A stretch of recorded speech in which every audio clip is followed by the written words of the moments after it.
2022, maybe you have some aspirations of changing jobs or getting a promotion.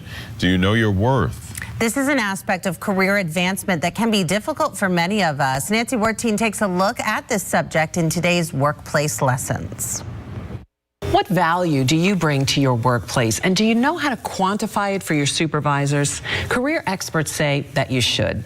I'm joined now by Lindsay Watson, who is co-founder of FIA NYC Employment Services, and you're also a career coach.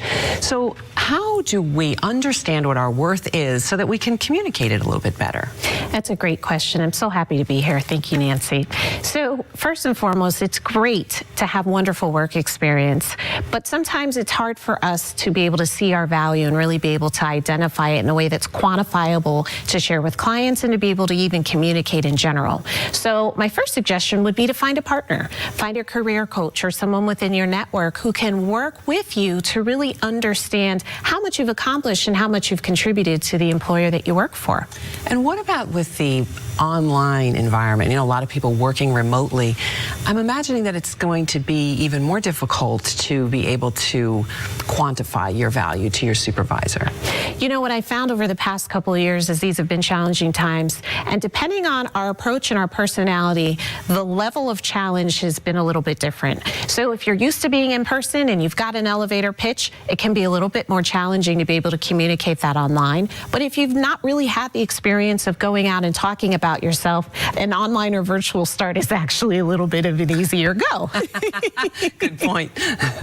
That's a good point. What about for somebody who's like a small business owner or an entrepreneur? They're not having a supervisor that they have to quantify or know their worth to, but they certainly, I would think, need to know their worth. Yes, that's a great question.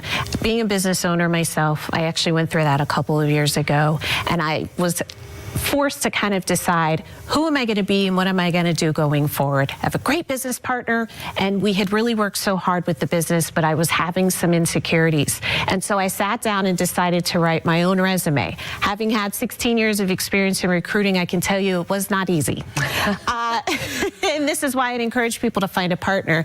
It took me a while, but what I had to do was start really to look at not just sales, but connections, contacts, growth. And there are ways to quantify that. Even as a business owner, it was extremely encouraging, and it actually gave me the opportunity to learn how to communicate that and then begin to help others. You know, why do you think this is kind of challenging for people to just know their worth? Yeah, I think it's so easy for us to see the good in others, right? Oftentimes we even compare ourselves, but when we do compare ourselves, we're usually looking at someone we think is either better or more experienced or more qualified.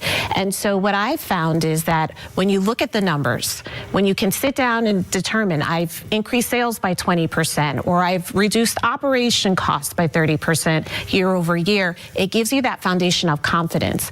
And then once you learn how to communicate what you've done and what you've accomplished, it gives you the ability to then communicate that with others. So it does start within, but I do feel as though we need help from the outside. Yeah, awesome, great. Well, thank you so much, Lindsay, for being with us. Thank you.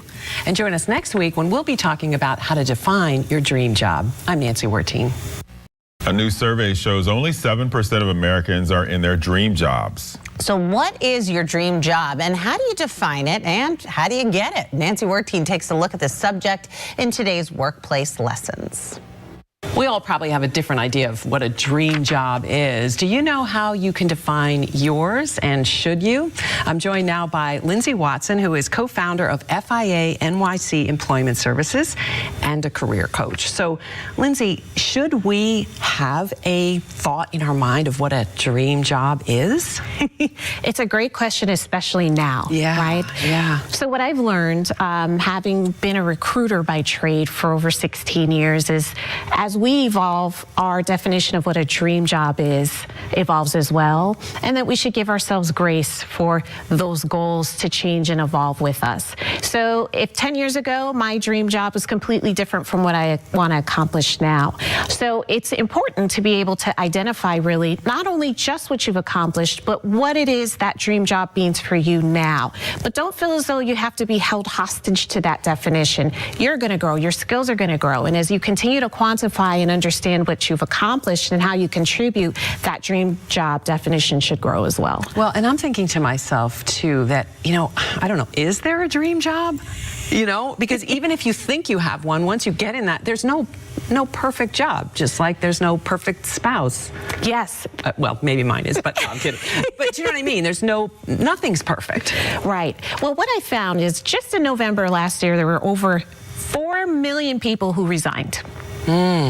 Over 4 million people who resigned from their jobs. And so what that speaks to in our world is that people are having the time to pause and really assess what it is that they feel as though they're worth and what that dream job means. And for a lot of people, it's work flexibility and a very, very supportive work culture. So while the dream job and the definition can change and evolve, we are finding that more people are really taking that stand to say, I'm worth more than where I am. I'm worth more than what I'm doing now. Now, whether or not that's completely defined is, yet to be seen as we continue to move forward with the statistics, but people are making decisions now. And so I do think that there is that opportunity to find contentment.